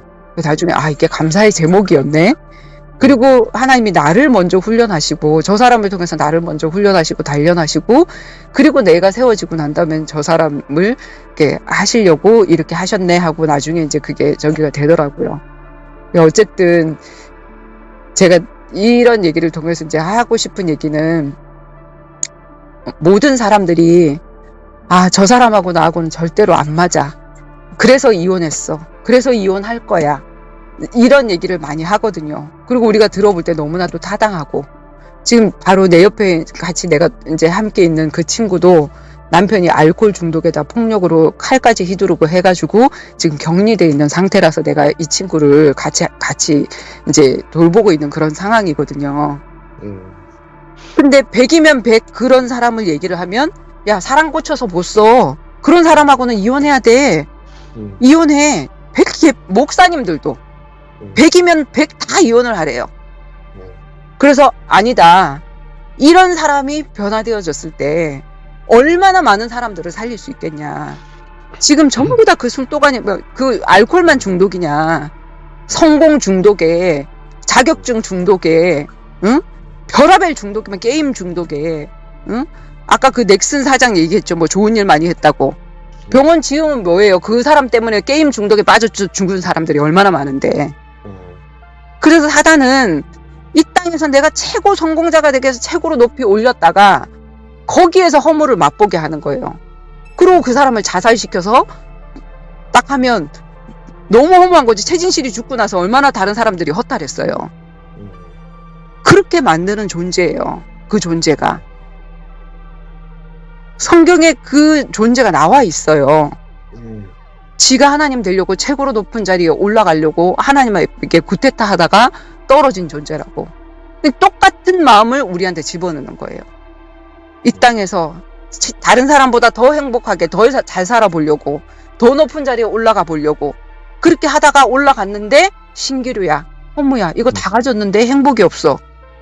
그리고 거기서 내가 죽어야 되겠다, 자살해야 되겠다. 지금은 이제 그게 너무나도 만연해서 성공한 사람들 뿐만이 아니라 너무 평범한 사람들까지도 자살을 해요. 그런 세상이에요. 이걸 갖다 네피림 시대라고 얘기를 하거든요, 성경은. 예. 세상 사람들 최고의 성공자로 가서 떨어뜨리는 거. 근데 하나님은 어떠시냐면 우리를 부르셔서 우리를 낮추시기 시작하세요. 가장 낮추고 연단하시고, 그리고 난 다음에 그렇게 하고 그 길을 갔더니, 십자가의 길을 갔더니 최고의 높은 자리로 올려주시는 분이 하나님이시더라고요. 내가 체험한 하나님. 그리고 성경에 있는 그 하나님이 정말 맞더라고요. 그냥 앞에서 설교만 하고 자기는 그 길을 걸어가 보지도 않고 그냥 예수님이 죽었다 부활하셨대 이렇게 말하는 사람 너무 많거든요. 근데 나는 그렇게 말하는 사람 되기 싫었어요. 그리고 증인이 없구나, 다 입으로만 나불거리고 있구나. 그럼 내가 그 증인의 삶을 살아보리라. 진짜인지 아닌지 뭐 죽으면 죽으리라. 그래, 그 여자처럼, 그 안희숙 사모님처럼 가보니까 안 죽대? 가보니까 하나님이 그렇게 그것을 위해서 살지 않았는데 하나님이 그 사람을 영화롭게 하시대? 나도 그렇게 한번 살아볼 거야 하고 걸어온 길이거든요. 근데 정말로 그렇게 하시더라고요. 제가 지금 네이버에 제 이름을 딱 찍어보면 박성이라는 인물이 47명이 나와요. 거기에 제일 첫 번째로 제가 나와요. 이거는 내가 그거를 하려고 캐리어를 쌓고 뭐 이렇게 하려고 한 거 하나도 없거든요. 전 전문대 유아교육과 나온 거밖에 하나도 없어요. 그것도 제대로 된 전문대도 아니에요, 내가 다녔을 때는. 근데 내가 이 복음을 딱 발견하고, 내가 정말 나의 현장이 유아교육 현장이구나, 이 친구들한테 복음을 전하려고 그러면 나는 정말 말씀의 전문이 돼야 되겠구나. 그래서 나는 말씀의 훈련을 받고자 진짜 그 업을 내려놓고, 이 제자들이 생업을 내려놓고 배와 그물을 내려놓은 것처럼 제가 그걸 내려놓고, 목사님은 안 돼. 목사님은 직업이니까, 사꾼이니까. 물론 사꾼처럼 하시는 분도 있고 안 하시는 분도 있고 귀하게 하시는 분들도 있지만, 그냥 보통 지금 가는 거는, 그 자격증을 얻으려고 하는 거는 정당하게 11조 받아 먹으려고 하는 사람들이 거의 90%거든요. 나는 그렇게 되기는 싫더라고요. 바울이 너무 멋있더라고요. 자기가 그 일을 전적으로 하면서도 업을 가지고 있었어요. 천막 짓는 업을. 왜? 성도들에게 피해 주지 않기 위해서. 오히려 어려운 성도들은 자기가 물질로도 돕기 위해서. 그래서 내 직업을 가지고, 내가 말씀을 가지고, 실제로는 전도자인데 내 업이 하나 있고, 그리고 그거 갖고 차비 벌면서 내가 사람들에게 복음을 전하는 그런 사람이 되자. 그래서 업을 내려놨거든요. 한 15년을 내려놓고 나니까 다시 유아교육 현장을 가려고 보니까 경단녀가 된 거예요. 경력 단절. 다시 그 현장으로 돌아갈 수 없는 강을 건너왔더라고요, 제가. 그런데 지금 와서 보니까 하나님은 그 작은 현장에 쓰려고 하신 게 아니라 온 천하 만민용의 복음을 주셨는데 모든 사람들에게 이 복음을 전해야 되잖아요. 근데 내가 어느 한 군데 용으로 쓰이지 않고 모든 사람을 만날 수 있는 직업을 주셨더라고요. 남편을 통해서. 또 이것도 보험이라는 이 일이 0세부터 태아부터 90세까지 지금 보험을 들 수가 있거든요. 그래서 보험하는 사람 제일 싫어했어요. 왜냐면 왜 믿음 없이 하나님 앞에 믿으면 되는데 왜 믿음 없어서 이걸 든다라고 생각을 했는데, 내 인생을 살아오면서 보니까 하나님을 믿어서 문제를 안 주시는 게 아니라 하나님을 믿든지 안 믿든지 문제는 와요. 근데 그 문제가 왔을 때 적어도 옆에 있는 사람에게 내 믿음 때문에 피해를 주지 않는 사람은 돼야 되는 거예요. 내 친구가 어느 날 보니까 목사가 됐더라고요. 근데 자기는 예수 믿어서 하나님이 건강 주시고 해서 아무 이상이 없대요. 보면 안 된대. 그래? 너 실비도 없고 아무것도 없어. 괜찮대요. 그리고 8개월이 지났어요. 8개월 지나고 나서 전화가 딱 와서, 성희야, 나 위암이야. 위암 말기야. 네가 얘기할 때 들을 걸 그랬어. 그리고 걔 1년 있다가 갔거든요. 근데 어떻게 하는 줄 알아요? 유튜브에 아주 짧은 무슨 영상을 올려가지고 왜 코로나 시절에 이렇게 성도들이 안 오니까 헌금이 안 거치잖아요. 그러니까 무슨 영상 만들어갖고 밑에 전부 다 띄우잖아요. 그냥 헌금 계좌를 막 띄우고 뭐 이렇게 하면서 자기가 뭐 막 카톡을 막 다 날리는데 뭐 이렇게 투병하고 있습니다 하면서 투병하는 사진을 막 일부러 막 사진을 막 이런 사진을 계속 보내는 거예요. 무슨 말이냐면 구걸하는 거예요. 돈을 성도들에게 헌금을 구걸하고 있는 거예요. 그렇게 믿음 없는 목사들이 있어요. 그래가지고 내가 이걸 얘기를 해줘야 되나 말아야 되나. 나도 돈 없이 지냈는데 진짜 어떻게 해야 되나 싶어가지고 내가 정말 하나님이 이렇게 돈을 주셨을 때 이제 50만 원을 건네주고 그리고 나서 나중에 진짜 주니까 막 마음문이 열려갖고 뭐 성희야 너밖에 없다고 어쩌죠 뭐 이렇게 했는데 나중에는 이제 정말 하나님이 말씀하라고 하시더라고. 너 너무 믿음 없어. 너 그렇게 해서 어떻게 목사를 하니? 이 얘기를 하라고 해서 정말 정중하게 내가 걔한테 편지를 쓴 게 있거든요. 그랬는데 어쨌든 목사가 돼도 믿음 없으면 안 되고 뭐 목사로 살아도 되고 평신도로 살아도 상관은 없어요. 근데 내 믿음 좋은 것 때문에 옆에 있는 사람들한테 피해를 주잖아요. 지금 돈을 구걸하러 다니잖아요. 그러지는 말아야지. 내 몸이 성전이라 근데 교회 건축원금 갖다 내고 앉았어. 그러면서 자기 보험금을 안 내고 앉았어.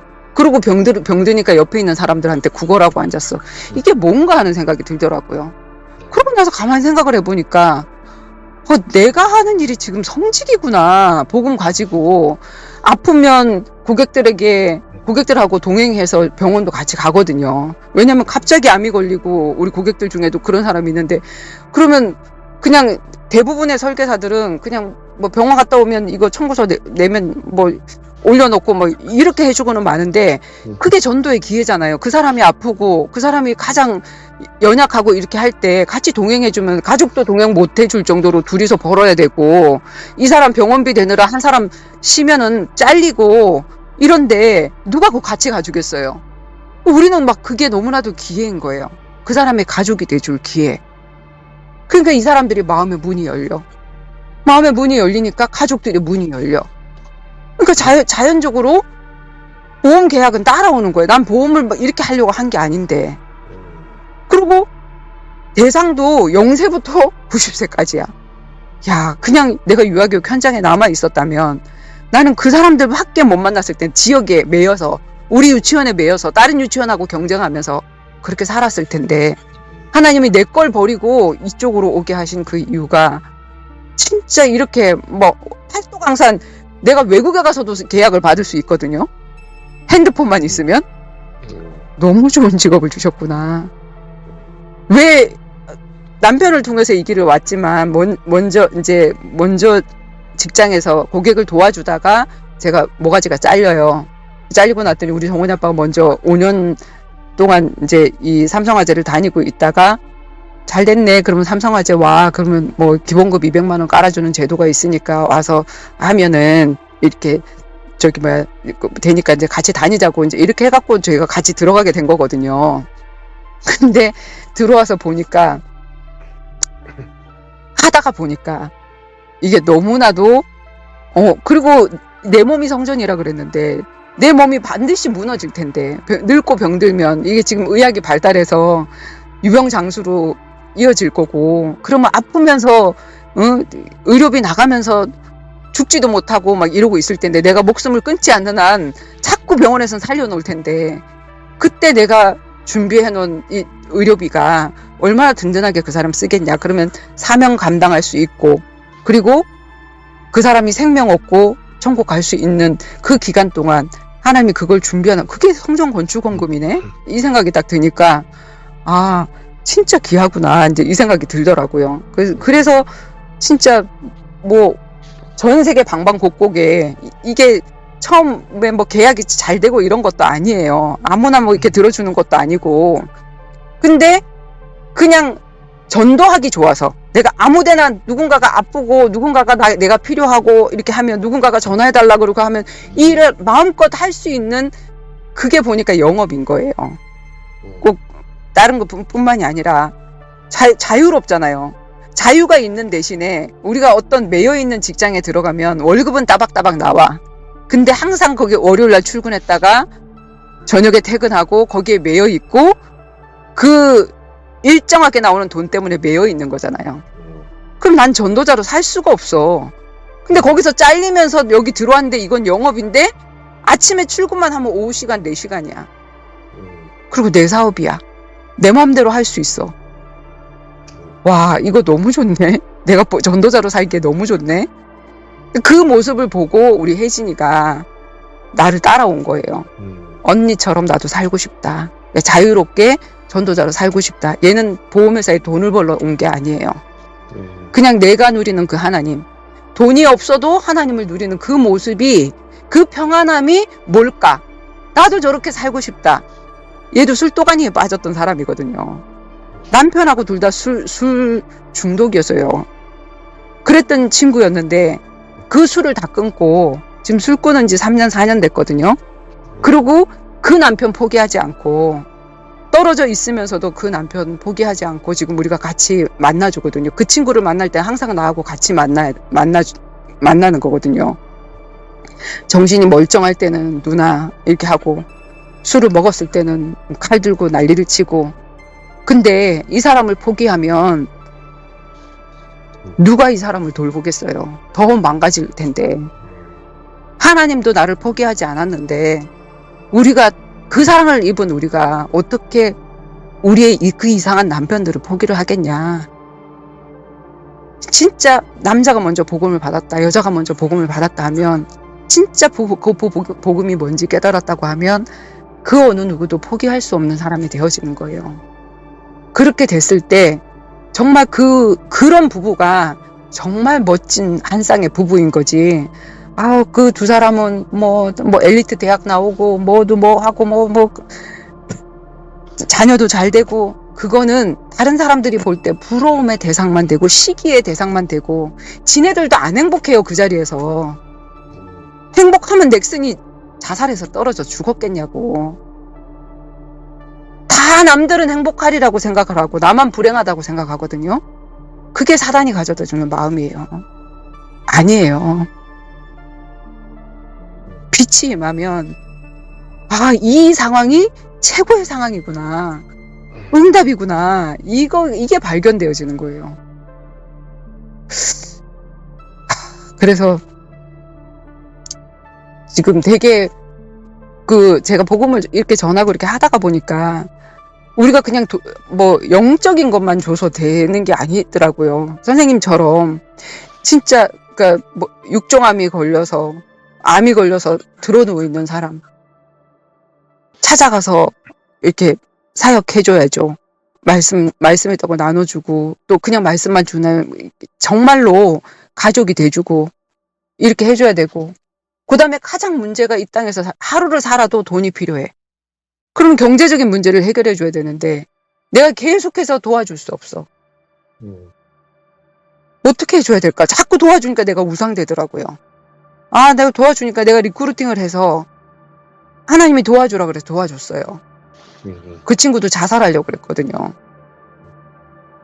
왜냐면은 자기한테 바지 사장을 시켜놓고 자기 명의로 무슨 외제차고 뭐고 다 뽑고 이렇게 해가지고 빚쟁이로 만들어버린 거예요. 그래서 도산하게 만들어버린 그 사람들이 이가 갈리게 죽고 싶어가지고, 내 동기가 34살짜리 애가, 우리 아들보다 1살 많은 친구인가? 그 친구가, 하나님이 그 친구 때문에 나 모가지 잘리게 해가지고 그 삼성화재로 보낸 거예요. 그래서 보니까, 3개월 넘어서 우리가 롱런 하자, 끝까지 가자 했는데 걔가 안 와요. 총무인데 너무 활발하고 좋았는데 재범이 왜 안 왔어? 물어보니까 걔 지금 계약을 못 넣어가지고 3개월 못 넘길 것 같다라고. 그 3개월을 못 넘기면은 저기를 못 하거든요. 우리가 이제 그 코드를 못 받거든요. 그러니까 그렇대. 근데 하나님이 그날 그 달에 저한테 2배를 주셨거든요. 그걸 걔한테 주라는 거예요, 하나님이. 내가 너한테 2배로 줬잖아. 그 친구한테 주면 같이 갈 수 있잖아. 사람들이 복음을 몰라. 그냥 말로만 해. 네가 피같이, 사람들이 피같이 생각하는 그 돈을 흘려줘봐. 나한테 들어오면 몇십만 원이 더 들어오는데 걔한테 들어가면 200만 원, 300만 원을 한 달 월급 살 수 있는 돈을 받을 수가 있어요. 근데 그걸 도와주라고 하더라고. 근데 내가 하나님 앞에, 하나님 오늘 이번 달도 도와줄까요? 이걸 물어보면서 했어야 되는데 1년 동안 계속 그냥 도와준 거예요. 그러다 보니까 얘는 나만 쫓아다니면 그냥 내가 다 해결해 주겠군이, 내가 우상이 돼버린 거예요. 그래서 걔를 놓쳤어요, 제가.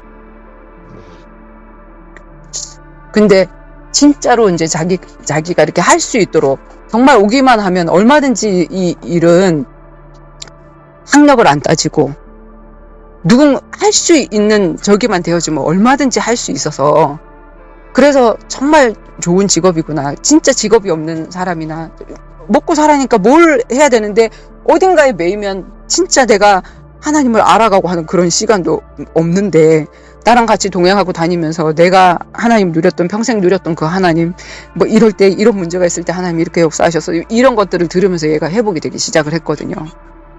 그 사람들을 어떻게 자기가 생각을 했냐면, 청부살인업자를 필리핀에서 구해서 내가 죽이고 싶은데 내가 죽이면 살인자가 되니까 청부살인업자를 돈을 사서 구해가지고 그 사람들을 죽이고 나도 자살하자. 걔 생각이었어요. 나를 만나기 전에. 근데 나의 도움을 딱 받고 나서, 뭐지? 이건 또 뭐지?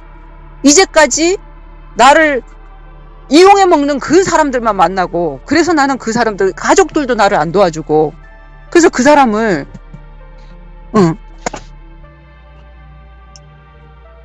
그 사람을 내가 죽이려고 했는데, 뭐지? 이유도 없이 왜 나를 이렇게 도와주는 거지?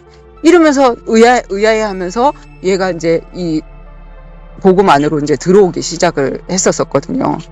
근데 들어오면서 또 이제 우리 조카 유림이라는 친구하고 만나가지고 또 육적인 사랑에 또 빠지는 바람에 또 이제 떨어져 나가고 이렇게 하게 됐는데, 어쨌든 가장 지금 해결해야 될 게 경제적인 문제잖아요. 그쵸? 살 집이 문제고. 그래서 저는 제가 성경을 읽으면서, 내가 집을 구하지 않아도 되겠구나. 내가 아침에나 저녁에나 하나님 말씀을 자녀에게 강론하고 이렇게 하면 하나님이 내가 짓지 않은 집을 준다. 난 그걸 믿었거든요. 그래서 이 땅에 다른 사람들이 집을 위해서 투자할 때 지금 전부 다 빚쟁이잖아요. 하우스 푸어. 융자 받아가지고. 그 집을 위해 살 때 나는 절대로 집에 투자 안 했어요. 그리고 자녀 우상이잖아요.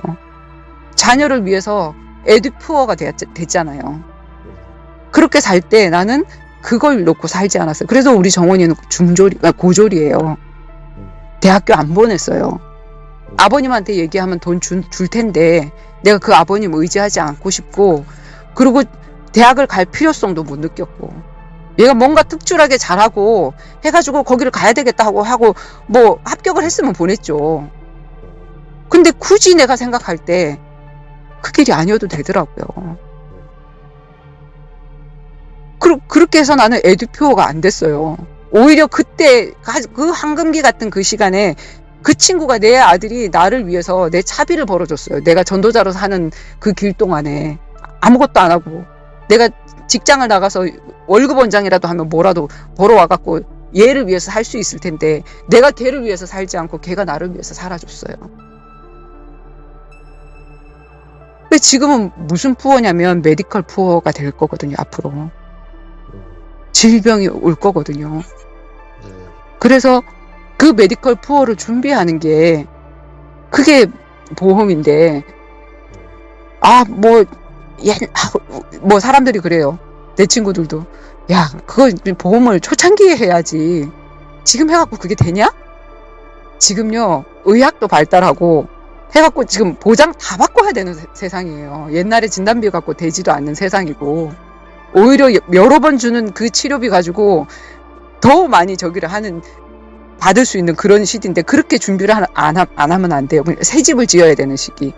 옛날에 증권 가지고 있는 그 사람들 완전 뭐 몇천만 원 그거 받아가지고는 치료가 안 되는 그런 시기란 말이에요. 얼마나 좋아요. 다 갈아서 바꿔줄 수 있는 그런 시기.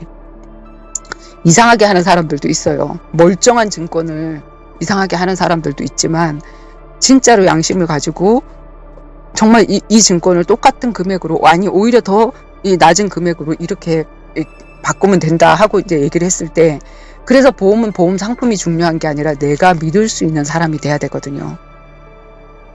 정말 저 사람은 믿을 수 있다. 저 사람의 말은 콩으로 뭐를 써도 믿겠다 하는 그게 되어졌을 때 사람들의 마음문은 열리게 돼 있고 계약은 되게 돼 있고 그렇게 이렇게 하다 보니까 제가 들어온 지 6년밖에 안 됐어요. 저는.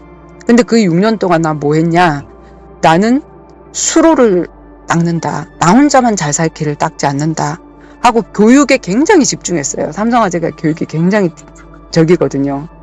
진짜 지금 들어와서 보니까 나를 괜히 여기 들어오게 한 게 아니고 우리 남편을 통해서 이 길을 깔아놨구나 라는 생각이 들고 그리고 굉장히 자부심이 있어요. 다른 어떤 회사보다도. 그리고 막 여기서 조금 하다가 저기서 원수사라고 그러죠. 뭐 현대해상 이런 여러 가지 회사에서 하다가 한 2, 3년 하다가 이제 자본이 다 떨어지거든요. 어디 갈 데가 없거든요. 그러면 이제 옮겨요. 어디로 옮기냐면 대리점이라는 데를 옮겨요. 그러면 거기는 여기도 하고 저기도 하고 여기도 하고 뭐 여긴 다 할 수 있어. 그러면 이제 자기 고객들을 여기서 했던 고객들을 다른 데로 옮기니까 다 그걸 또 갈아주면서 또 한 번 또 저기를 하는 거예요. 사기꾼들이에요. 나는 처음에 생각할 때 여러 개 보험사를 이렇게 관장을 이렇게 하고 하면 그러면은 여기서 더 좋은 거 저기서 더 좋은 거 이렇게 하면 참 좋겠다. 이렇게 생각을 했어요. 들어오기 전에는.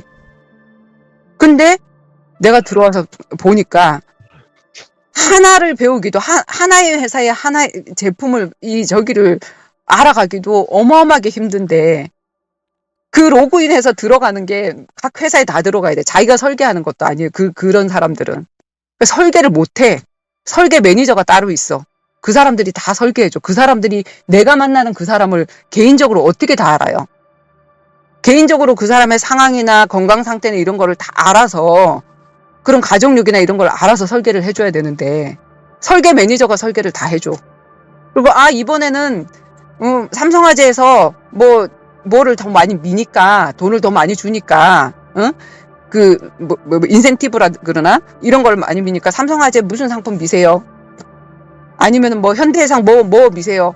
이런 식으로 해가지고 나중에 보면은 진짜 내 동생이 아파가지고 해보니까 여러 회사의 증권을 가지고 있는 게 정말로 타먹으려고 하니까 각 보험사에다가 다 제출해야 돼. 각 보험사에다 다 전화를 해야 돼. 전화를 제대로 받는 것도 아니야. 계약은 너무 쉽게 돼. 주는 거는 작은 회사들 안 줘요.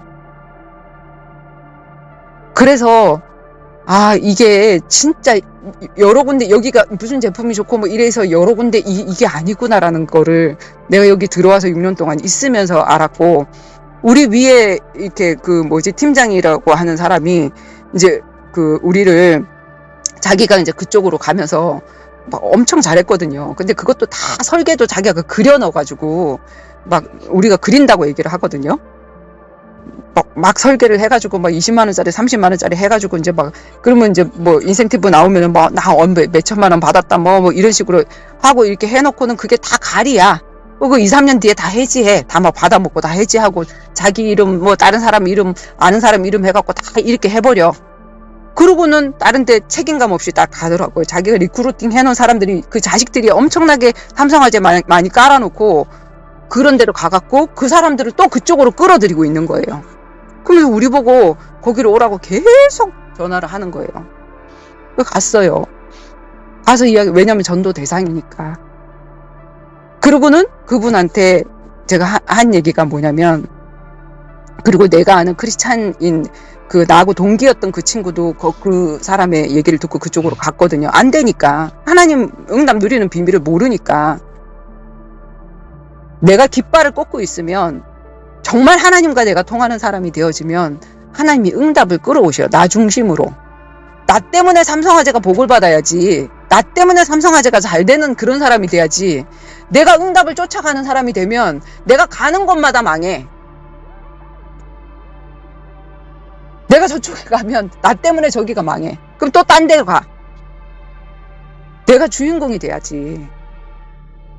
그렇게 살고 있는 기독교인들이 너무나도 많아요. 그래서 내가 그런 사람들 앞에 내가 반드시 증인으로 우리가 이렇게 저렇게 옮겨 다니고 이래야 되는 사람이 아니라 내가 하나님 앞에 깃발 꽂고 있으면 하나님이 나 중심으로 모든 것들을 다 돌린다는 게 그게 성경인데, 성경에서 하나님을 누렸다는 그 사람들의 이야기인데 그게 진짜인지 아닌지, 그 사람들은 그런데 너 한번 내놔봐 했을 때 나 그런 사람이야 하고 내놓을 수 있는 그런 사람 되겠다.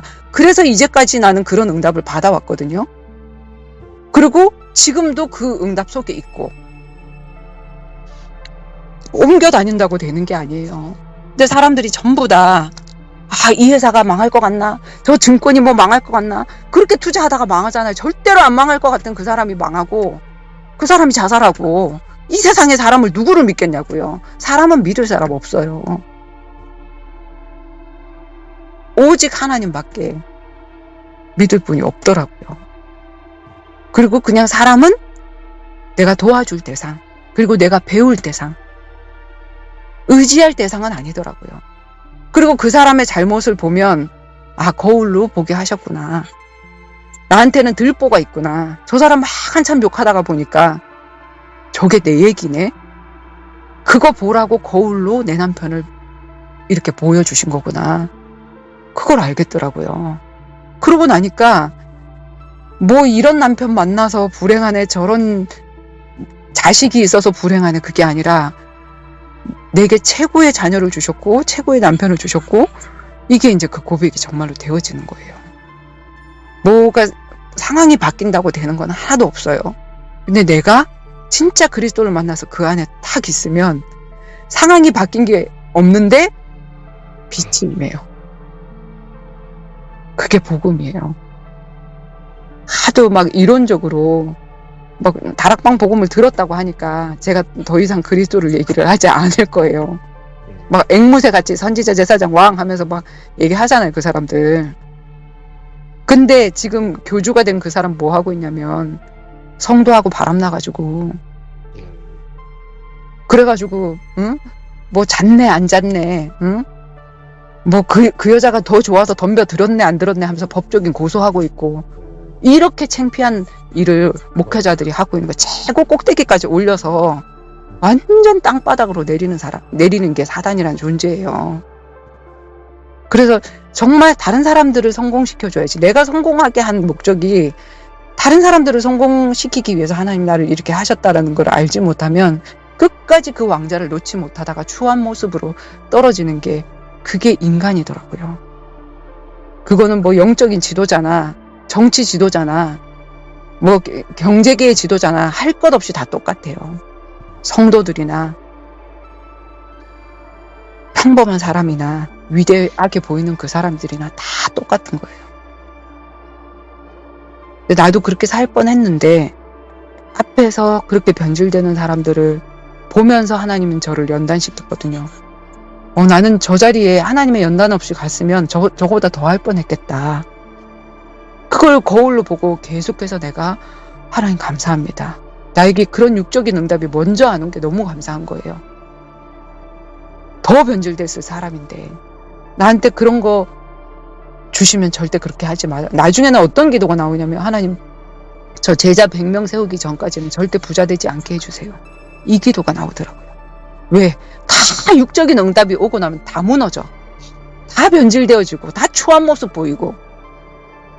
그래서 나는 그걸 딱 보고 나니까, 하나님 제자 100명 세우기 전까지는 절대로 100명 못 세울 거니까 그럼 나는 뭐 부자로 안 살겠지. 그 하나님과 가까운 게 더 좋은 거지, 엄청나게 부자가 되는 게 난 더, 그래서 하나님과 멀어지는 그게 너무나도 싫더라고요. 그렇게까지 고백이 나오더라고요. 이게 진짜 하나님을 만난 사람의 고백이에요.